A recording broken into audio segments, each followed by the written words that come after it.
So we can start off with this. How have you been?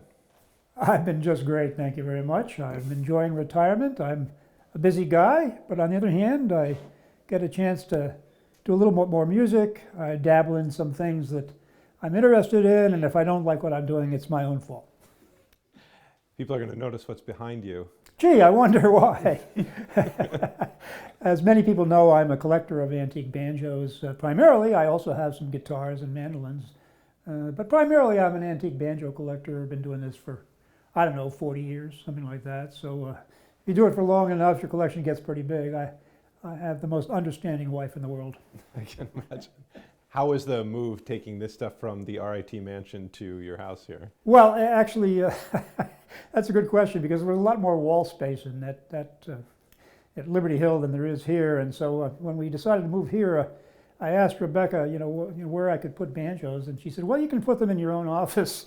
So most of them are in here, but not all. And, frankly, it can't be who dies with the most banjos, so there's got to be some idea of what's going to happen here, but I haven't figured it out yet. That's good, that's good. And you and your wife are touring at points. Yeah, a little bit, yeah. We've started to sing more together, and we're having fun. We went down to Washington, D.C. recently for a weekend festival, and we've done some local concerts around here just for fun. So, whenever we want to, it's not something, I'm not trying to make money at it, obviously, but it's a lot of fun and keeps us thinking creatively. How did you get into this? Oh, I don't know. It's a long story, but I suppose I had started to play guitar when I was in high school, and when I was in graduate school at Cornell, I saw some people playing banjos, and I said, gee, that looks interesting. Maybe I'll try to pick up one of those. And I asked a friend where he got his, and he said, well, don't try to find a new one. They're no good. Try to find an old one. They're better. And it turned out to be the worst advice I ever got. So. As far as RIT is concerned, do you feel like you got out at the right time? I feel like we had a wonderful 10-year run. We accomplished a tremendous amount, and it had not nearly as much to do with me as people might imagine. It's better to be lucky than good. We had wonderful people surrounding me and wonderful students and faculty and staff, and they all contributed to a kind of growth of the institution in both size and in, sort of higher education maturity that was sort of remarkable over that short period of time. So I'm proud of what we did.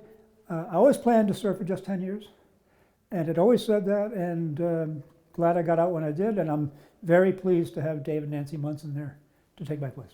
So far, you like what you're seeing? Oh, of course, yes. They're wonderful people and very creative as well. It seems to me you represent what the average RIT student is, which is focused on something like engineering, but with a great hobby on the side or hobbies. Yeah, that's exactly right. As you get better and better students, you discover that even the geeks are into music or into art or crafts or something like that. And so that makes RIT a very interesting place because remember, we have nationally ranked programs in the fine arts and in design, areas like the film and animation and computer gaming, all these things that require both art and computer science. So, it's a fascinating place, and for me, it was probably the best way I possibly could have capped off my career. Speaking of that, when you move from professor and you go into administration, you can end up anywhere. Are you happy with the move here to Rochester? Yes, I think it's the best move I ever made, and I actually had an offer of the presidency at a Big Ten school. I don't want to go into this in great detail, but I'm so glad I turned it down. There's so much politics at these big state institutions. Before you went to RIT? Yes. What made you decide to go to RIT? I didn't know all that much about RIT when I first was asked to be a candidate, but the more I learned, the more fascinated I became. I became very interested in this, what I call the left brain, right brain nature of the place, the fact that the place had distinguished programs in engineering and technology and science and business, but also in the fine arts and design, which is where art and function meet. I thought that that really actually might be the university of the future, because when you look at new industries like computer gaming, well, you need both artists and geeks in order to play in that space. And so I began to become intrigued about what RIT was already and what it could actually be in the future if it played its unfair advantages compared to other educational institutions. And so that's became my sort of platform. How did you approach the job? Because as anybody who goes to the university knows, it can be a very political place. Well, I was very lucky.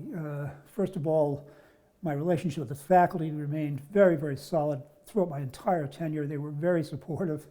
I think every time I came up with some kind of crazy idea, they said, well, if Bill wants to try this, let's try it out. Basically, Imagine RIT was one of those ideas. And, that's one thing to have a president come up with a half-baked idea. It's another thing to have hundreds and hundreds of faculty, staff, and students make it a grand event. Absolutely. And that's what they did. So I think I was very, very fortunate. I think I am a very collaborative person, and I do try to get other people to invest their ideas in whatever ideas I have. And that worked out very well. And RIT is a special place because it's fairly agile. So it speaks to not just your leadership approach, but also to the environment that you came into. Without question, without question. And I followed a wonderful president, Al Simone, so I was very, very lucky. What one program or project do you find yourself to be most proud of at this point? Oh boy, that's a very difficult one. There were so many. One thing that I did play a big role in is what we call the Magic Center. And that's where we basically concluded that film and animation and computer gaming were merging slowly into a new, basically digital entertainment media field. And RIT had good programs in both. And so the question is, how do you take an unfair advantage like that and exploit it and be enough forward thinking to try to become a leader in this new emerging field? And so we created the Magic Center, and we now have a new facility which we just opened this fall, but of course I secured funding for that, and there's nothing like it anywhere in the country now. Do you miss asking for money? No.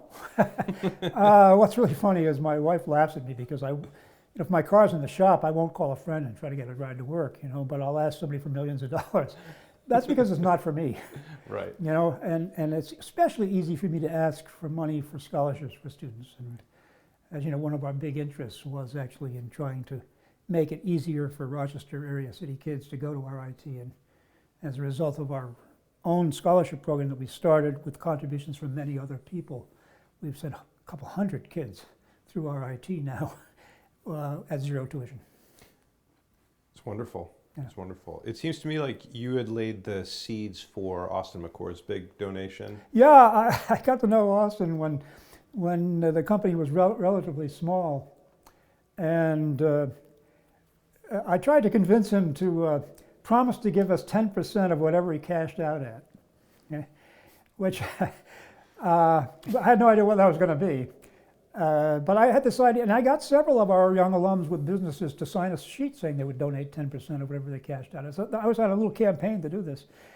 Austin kept stringing me along for a long time, but never signed the sheet, And then finally, the companies kept growing and kept growing. And he said, okay, I'm going to promise $50 million. Okay.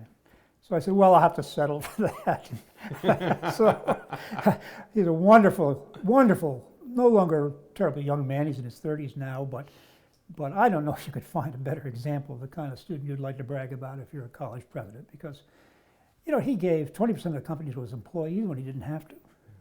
He has been so generous to his community, to RIT, of course, and he's a person of high personal principle. Absolutely. I interviewed you when then Vice President Biden came into town and the announcement of photonics was announced. Yes. Are you still optimistic about the Photonics Institute locally? I have mixed feelings about it. It's a very strong effort. The state has put considerable resources into it. RIT has been a significant player in that effort, as has the University of Rochester, and I think ultimately will be good for the community.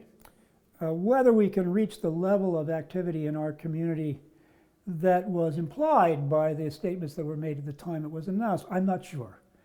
It really has to do a lot with why companies locate in certain places and so forth, and we don't have all the advantages we'd like to have in terms of being an attractive place to move to. So I think the jury's still out on that. I think some very good science will come out of it, and I think that it will position us as one of the leaders in this industry. I'm not sure it will position us as the leader in this industry. Going to another hobby, you've kept your hand in the electric vehicle Oh, yeah. arena. Yes, yes, yes.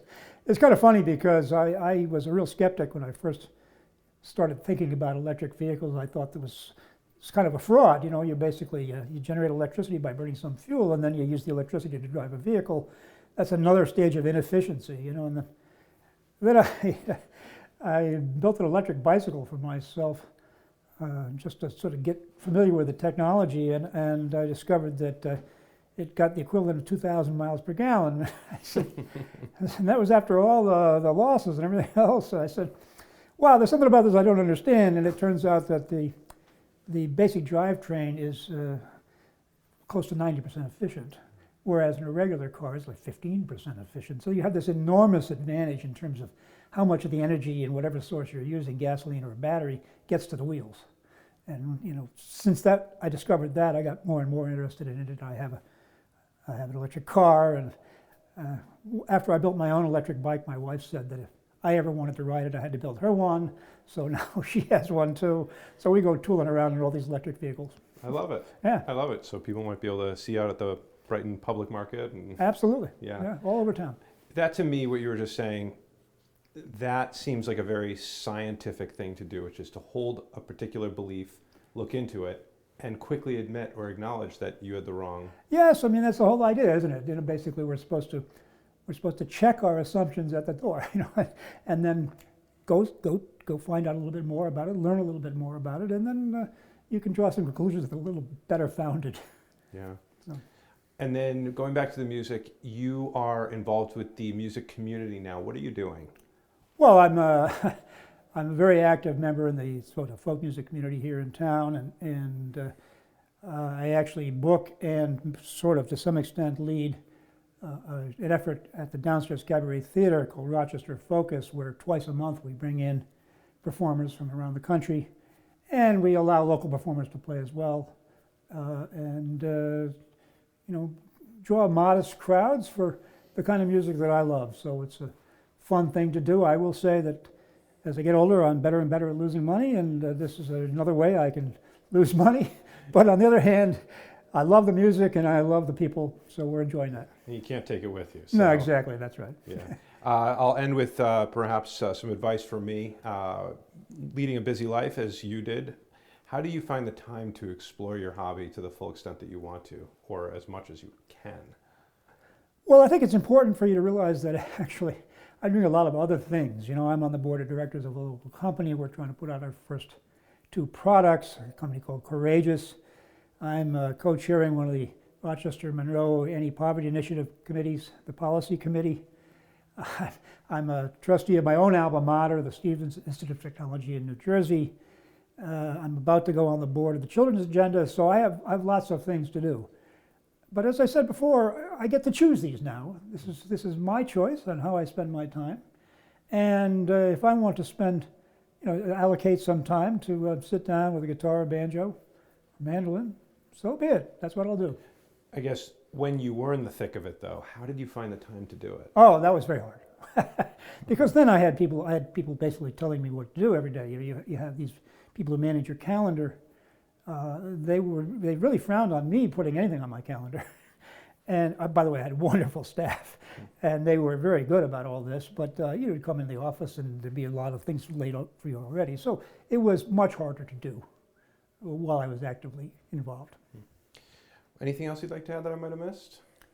Well, I just want people to know that we stayed in Rochester because this place grew on us. You know, we had spent 30 years in Maryland before we came up here, and we always thought we'd actually, you know, go back to Maryland. We kept our house there until the last year. But then gradually, you know, we sort of said, well, gee, you know, we like the people here. Yeah, the winters were real winters, but, you know, we're sort of 4-season people. And so Rochester kind of grew on us, and we decided to stay, and we haven't regretted it for a moment. Fantastic. Wonderful. We'll get a couple 2 shots of us talking. And perfect. Courageous, is that Dick Kaplan's? Yeah. Yeah, Dick's a good friend of mine, and they're really, you know, if anybody can pull it off, it's Dick. Yeah. It's tough business. Most of these businesses